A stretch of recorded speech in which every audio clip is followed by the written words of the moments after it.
The first time Cordelia Vaughn saw the school janitor sitting on the floor beside her 11-year-old daughter, she thought she had discovered a betrayal. Her daughter, Briar, had spent months barely speaking about school, hiding failed math tests in the bottom of drawers, and insisting that nobody could help her. Yet there she was in a quiet corner of the sunlit service hallway, smiling through tears as a man in a gray maintenance uniform used a handful of bottle caps to explain fractions. Cordelia stood frozen behind the open door, her hand tightening around the handle. She was one of the wealthiest women in the city, the owner of Vaughn Meridian, a company with offices across the country, and she had hired the best tutors money could find. None of them had reached Briar. But the janitor had.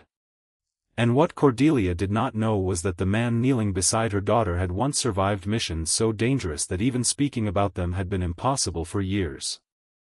Before we continue, if you believe in kindness, forgiveness, hope, and second chances, please like this video, leave a comment, share this story with someone who needs it, and subscribe to our channel to become part of our growing community. Cordelia had built her life around solving problems before they became disasters. At 46, she was known in business magazines for her discipline, her instincts, and her refusal to let emotion interfere with decisions. She had transformed her late father's modest construction company into a billion-dollar development empire.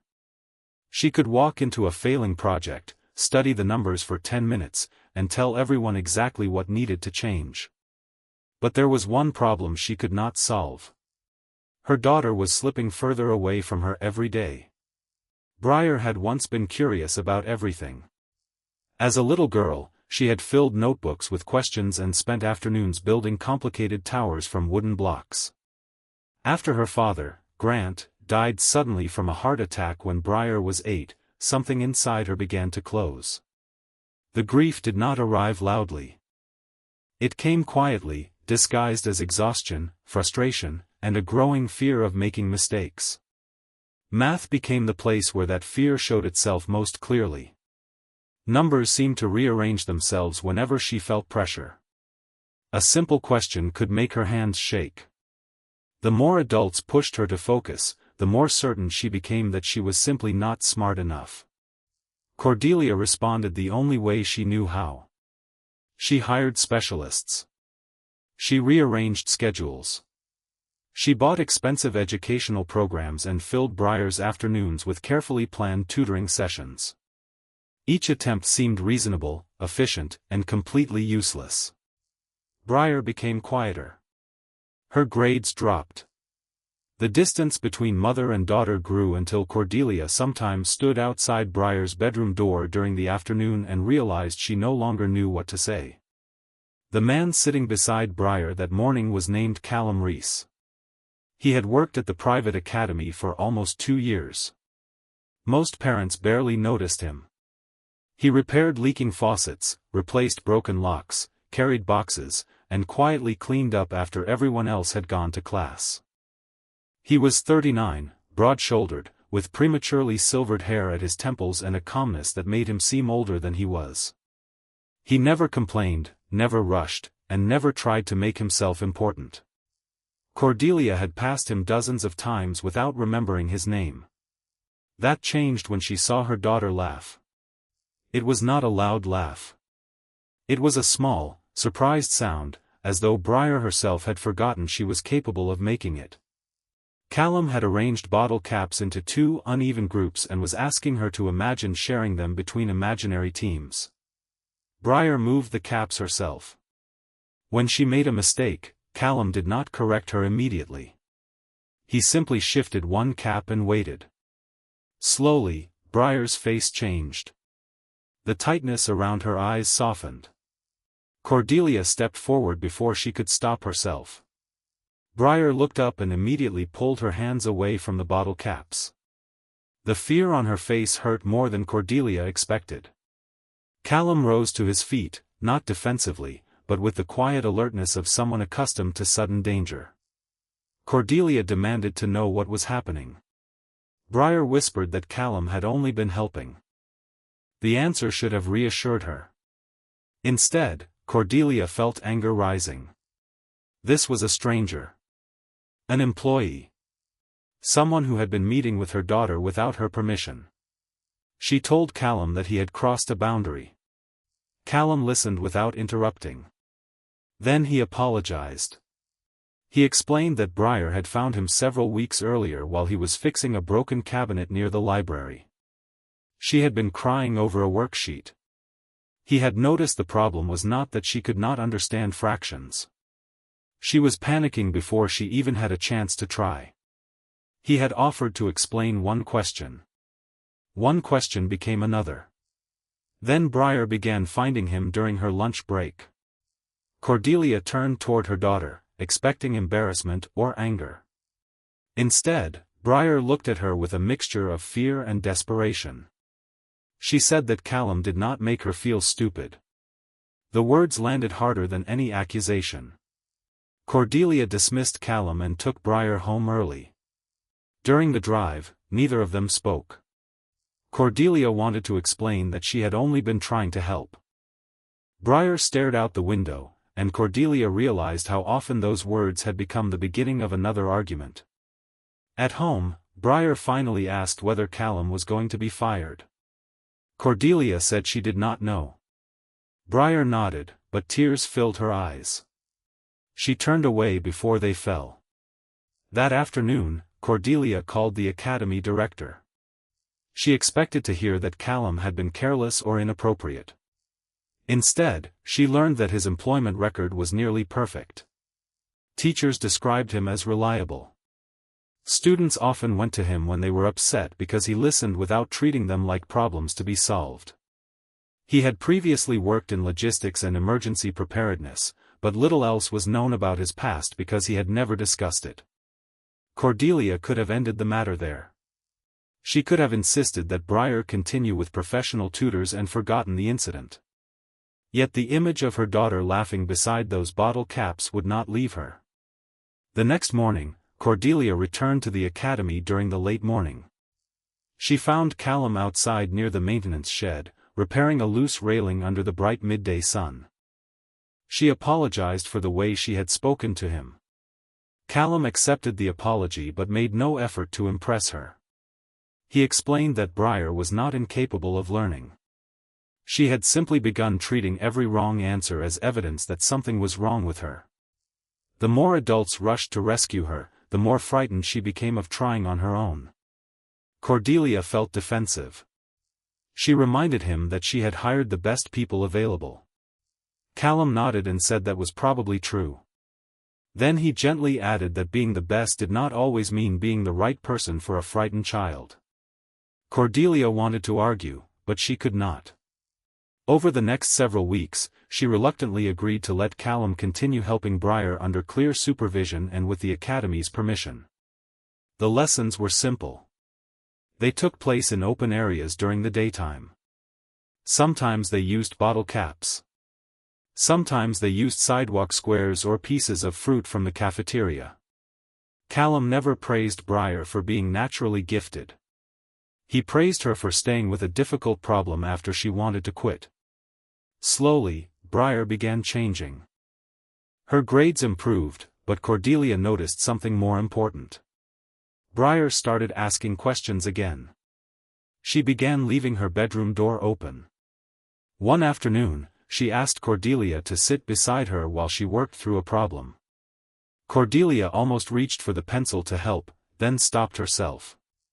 Instead, she waited. Briar solved it on her own. That small moment brought tears to Cordelia's eyes. Just when the fragile peace between them seemed to be growing stronger, the academy received an anonymous complaint. Someone claimed that Callum was secretly manipulating Briar and using his position to gain access to Cordelia's family. The accusation spread quickly among several parents. Rumors appeared. Questions were asked about his background. Cordelia was furious. But this time, before making a decision, she asked Callum to tell her the truth. They sat outside on a bench beneath the afternoon sun while Briar attended class nearby. For a long time, Callum said nothing. Then he admitted that before becoming a janitor, he had served for more than a decade as a Navy SEAL. Cordelia stared at him. Callum explained that after leaving the military, he had tried several high-paying jobs. None of them lasted. Years of living under constant pressure had left him exhausted by noise, competition, and the expectation that he should always be fearless. He had spent years being trained to make impossible decisions in seconds. He had survived situations where a mistake could cost lives. But after coming home, he struggled with ordinary things. A crowded room could make him tense. Sudden sounds could send his body into alertness before his mind understood why. He had lost friendships because he withdrew whenever people asked him to explain experiences he could not put into words. So he chose a quieter life. He became a janitor because the work was honest. A broken thing could be repaired. A hallway could be cleaned. A door could be fixed. There was comfort in completing small tasks without having to pretend that the past had never happened. Then Briar found him. Callum told Cordelia that he recognized something in her daughter. Not the same pain, but the same feeling of believing that one mistake could become a disaster. In the military, fear could save your life, but it could also control you if you let it decide everything. He had learned that courage was not the absence of fear. Sometimes it was simply taking the next small step while fear remained beside you. Cordelia asked why he had never told anyone about his past. Callum smiled faintly and said that people often heard the words Navy SEAL and immediately stopped seeing the person standing in front of them. They imagined strength, bravery, and adventure. Very few people asked what came afterward. Cordelia understood more than she wanted to admit. For years, people had looked at her and seen only the billionaire. They assumed money protected her from grief, loneliness, and failure. She had spent so much time being seen as powerful that she had forgotten how exhausting it was to be treated like a symbol instead of a person. The investigation into Callum's past continued, but the truth eventually silenced the rumors. His military service was confirmed. His record was clean. More importantly, the academy found no evidence of misconduct. Several teachers quietly supported him, describing the positive change they had seen in Briar. The person who had filed the complaint turned out to be another parent who believed Callum had given Briar unfair attention because of her mother's wealth. When confronted, that parent admitted that the assumption had been based entirely on appearances. Cordelia could have demanded punishment. Instead, she asked for a meeting. During that meeting, she spoke about the danger of deciding who someone was before taking the time to understand what they had actually done. She admitted that she herself had made that same mistake. She had seen Callum as only a janitor and assumed his place in the building told her everything she needed to know. Briar heard about the meeting later. That afternoon, she sat beside her mother in the academy courtyard and asked whether being wrong about someone meant you were a bad person. Cordelia looked at her daughter and answered honestly. No. But refusing to admit you were wrong could keep you from becoming better. Briar thought about that for a moment. Then she asked whether Callum would still teach her math. Cordelia smiled and told her that if Callum agreed, she would support it. Briar ran across the courtyard, and Cordelia watched her go with a feeling she had not experienced in years. Hope. Months passed. Briar's progress continued, but there were still difficult days. Some tests were hard. Some answers were wrong. Sometimes frustration returned. The difference was that Briar no longer treated those moments as proof that she had failed. She had learned to pause, breathe, and begin again. Cordelia changed too. She stopped trying to solve every problem before her daughter had a chance to face it. She listened more. She asked fewer questions designed to produce quick answers. She began leaving gaps in her own schedule so she could attend school events and ordinary afternoons that once seemed less important than meetings. Callum remained at the academy. Cordelia offered him a position in one of her companies, along with a salary that would have changed his life. He thanked her but declined. He told her that, for now, he was exactly where he needed to be. She respected that answer. Eventually, however, Callum accepted something different. With the Academy's support, he helped create a small daytime learning program for students struggling with anxiety around math and science. The program did not promise perfect grades. It gave children permission to learn slowly, make mistakes, and try again. On the day the program officially opened, Cordelia stood at the back of the bright classroom while Briar helped younger students sort colored counters into groups. For the first time, Briar noticed her mother watching and did not look away. She smiled. Cordelia smiled back. Before we reach the end, leave a meaningful comment and tell us this: have you ever been misunderstood, or have you ever discovered that someone you overlooked had a story you never imagined? Cordelia eventually understood that her greatest failure as a mother had not been a lack of love.